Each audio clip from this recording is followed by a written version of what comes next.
वाक़या नंबर 48। जग बीती आप बीती। आपको मैं अरशद साहब के घर में डाके का अहवाल सुनाता हूँ। अक्टूबर 1995 का ज़िक्र है। अरशद मेरा छोटा भाई, मुझसे तकरीबन 4 साल छोटा है। बहुत ही प्यारा भाई, बहुत अदब लिहाज करने वाला भाई। मेरे सारे भाई ही बहुत अच्छे हैं। तो अक्टूबर 1995 का ज़िक्र है। शाम ढल चुकी थी, रात के साए धीरे धीरे फैल आए थे। फ़ज़ा में जाती हुई गर्मियों की आखिरी रातों वाली हल्की हल्की खुनकी थी। अरशद हुसैन साहब के सहन में उनके साथ 2 खालाजाद भाई जो उनके साले भी थे, सैयद अनवार हुसैन और सैयद मज़हर हुसैन। दोनों अरशद साहब की आलिया शाइस्ता बीबी के अलल तरतीब बड़े और छोटे भाई 4 पाइयों पर बैठे थे। अनवार साहब अरशद साहब के एक बच्चे को पढ़ा रहे थे। रात के 9 बजे का अमल होगा, इतने में घर के खुले दरवाजे से 3 नौजवान डाकू अंदर घुस आए। रात के पिछले पहर में डाकुओं का यूं दर्राना, रात के पहले पहर में, पिछले पहर में तो आते ही जाते रहते हैं डाकू। अभी पहला पहर शाम यानी शाम का धुंधल का फैला ही था। डाकुओं का यूं दर्राना घुस आने का कोई तसव्वुर भी नहीं कर सकता था। एक डाकू के हाथ में पिस्तौल, दूसरे के हाथ में कलाशनकोफ और तीसरे के हाथ में एक खंजर था। इन नाबकार डाकुओं ने सब घर वालों पर असलहा तान लिया और अरशद साहब से ज़ेवरात और नकदी कम अज़ कम 1 लाख का मुतालबा कर दिया। अरशद साहब महकमा सेहत में सीनियर क्लर्क थे। घर में पैसे की रेल पेल तो न थी, लेकिन खींच तान कर सफ़ेद पोशी का भरम का कायम कर रखा था। ताहम बज़ाहिर खासा खाता पीता घराना दिखाई देता था और वो अहमक डाकू इस धोखे में उनके घर पर डाका डालने चल पड़े थे।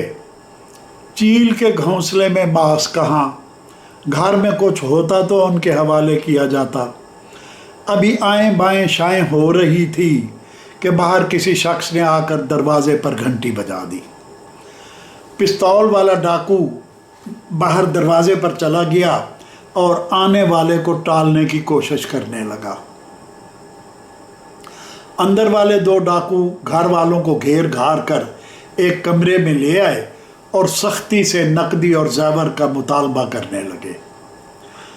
दरवाजे पर आने वाला अजनबी बाहर वाले डाकू से कुछ ऐसी लंबी बहस में उलझ गया कि अंदर वाले दोनों डाकू बेचैनी और तशवीश में मुब्तला हो गए और इसी उलझन में कलाशनकोफ वाला डाकू बाहर वाले डाकू की कोई खबर लेने चल पड़ा, जबकि अंदर कमरे में खंजर वाला डाकू घर वालों के साथ तन्हा रह गया। ऐसे में हमारे छोटे कज़न मज़हर हुसैन साहब ने इंतहाई जुर्रतमंदी का मुजाहरा करते हुए डाकू की खंजर वाली कलाई को मजबूती से पकड़ लिया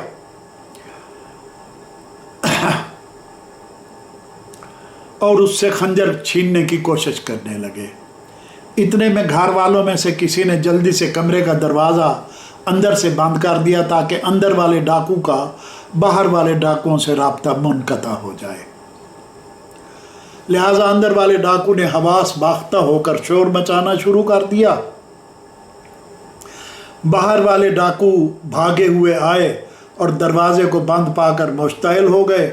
उनमें से एक ने बंद दरवाजे को ज़ोर से ठोकर मारी तो दरवाजे का निचला तख्ता इस कदर टूट गया कि वो अंदर का जायज़ा ले सके और हस्बे मंशा कार्रवाई कर सकें।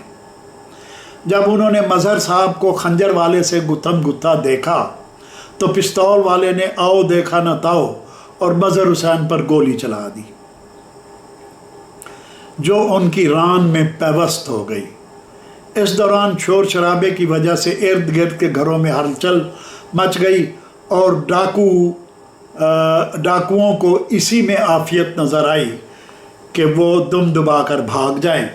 मज़हर हुसैन साहब को फ़ौरन निश्तर अस्पताल ले जाया गया और ऑपरेशन के ज़रिए उनकी रान से गोली निकाली गई। हादसा तो बहुत बड़ा था, लेकिन अल्हम्दुलिल्लाह सब की जानें, माल और आबरू महफूज रही। अल्लाह ताला का बहुत शुक्र है। इसी तरह जनवरी 1999 में अरशद साहब एक बार फिर डाकुओं के नरगे में फंस गए। हुआ यह कि ये जनवरी 1999 की एक यख बस्ता ठिठरी हुई सुबह काज़िब का जिक्र है। जैसे अभी रात की तारीकी सुबह की रोशनी में ढल रही होती है, अभी रोशनी हुई नहीं होती, उसको हम सुबह काज़िब कहते हैं। कि अरशद साहब एक बार फिर कुछ डाकुओं से मुठभेड़ हो गई उनकी। हुआ यूं कि अरशद साहब अपने एक दफ्तरी काम के सिलसिले में रात वाली बस पर मुल्तान से लाहौर तशरीफ़ ला रहे थे कि उनके करीबी रिश्तेदार, दोस्त और साथी सैयद इश्तियाक हुसैन बुखारी साहब, उनकी जो शामत आई, उन्होंने 5,000 रुपये उनके हवाले किए कि ये लाहौर जाकर फ़लाँ शख्स को दे देना। उन 5,000 की मालियत आज के हिसाब से 50,000 रुपये के बराबर थी। सुबह 5 बजे के लगभग जब बस भाई फेरू बाईपास पर पहुंची तो बस में पहले से सवार डाकू असलहा तान कर खड़े हो गए और बस ड्राइवर की कनपटी पर पिस्तौल रख कर बस को हाईजैक करके एक साइड पर नीचे खेतों में ले गए। इंतहाई सख्त सर्दी का मौसम, हर तरफ दबीज धुंध का पहरा, हाथ को हाथ सुझाई नहीं देता था। उन दिनों अभी हाईवे पुलिस की निगरान सर्विस शुरू नहीं हुई थी, और होती भी तो बस नीचे खेतों में गई खड़ी थी और शदीद धुंध की वजह से 1 फुट के फासले पर भी कुछ नज़र नहीं आता था। अरशद साहब को जब बस के अगवा और डाका पड़ने का एहसास हुआ तो उन्होंने जल्दी से जेब से इश्तियाक साहब वाले 5,000 रुपये निकाले और खिड़की के पर्दे के पीछे छुपा दिए। अपनी रकम जो तकरीबन 300-400 रुपये थी दानिस्ता जेब में रहने दिए। मुबादा डाकू शक में मुब्तला हों कि हाँ जनाब बग़ैर किसी रकम के सफ़र कर रहे हैं और लाहौर जा रहे हैं। डाकुओं ने एक एक करके तमाम मुसाफिरों को बस से नीचे उतार लिया और एक एक करके उनकी तलाशी लेकर तमाम नकदी, ज़ेवरात, अंगूठियाँ, घड़ियाँ और जुमला कीमती अशिया लूट ली। उस ज़माने में मोबाइल नहीं होते थे। उन्होंने बस के अंदर भी बारीक बीनी से सारी तलाशी ली, सीटें उठा उठा कर और पर्दे हटा हटा कर जो कुछ भी हाथ लगा समेट कर ले गए। अरशद साहब मुल्तान से सर्फ पाउडर के 10-12 पैकेट अपने भाई बहनों के घरों में इस्तेमाल के लिए ला रहे थे, यानी हमारे लिए 10-12 पैकेट थे अपना सर्फ के 1-1 किलो के। अहमक डाकू उन्हें हीरोइन या कोई और कीमती पाउडर के पैकेट समझकर साथ ले गए। और तो और कमबख्त जाते जाते अरशद साहब का नया बूट भी उतरवा कर ले गया, जो अचानक एक डाकू के दिल को भा गया था। डाके के बाद तमाम मुसाफिर बस में दोबारा सवार हुए। अरशद साहब को एक महूम सी उम्मीद थी कि शायद डाकुओं ने पर्दे के पीछे नज़र न मारी हो, मगर उनकी तवक्को पूरी ना हुई। सब कुछ लुट लुटा कर वो दीगर मुसाफिरों के साथ नंगे पाँव भाई फेरू पुलिस स्टेशन पर पहुँचे। सब ने मिलकर रपट दर्ज कराई और आहें भरते हुए अपने अपने घरों को रवाना हो गए।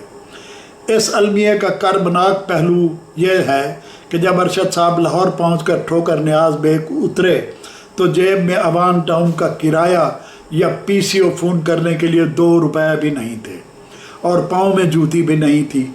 बड़ी ज़िल्लतों का सामना करके, वैगन वालों की मिन्नत सिमाजत करके, बाहज़ार दिक्कत नंगे पाँव अपने बहनोई सैयद राहत हुसैन बुखारी साहब के घर पहुँचे, जो उन दिनों तसद्दक हुसैन के पड़ोस में अवान टाउन में किराए के घर में रहते थे।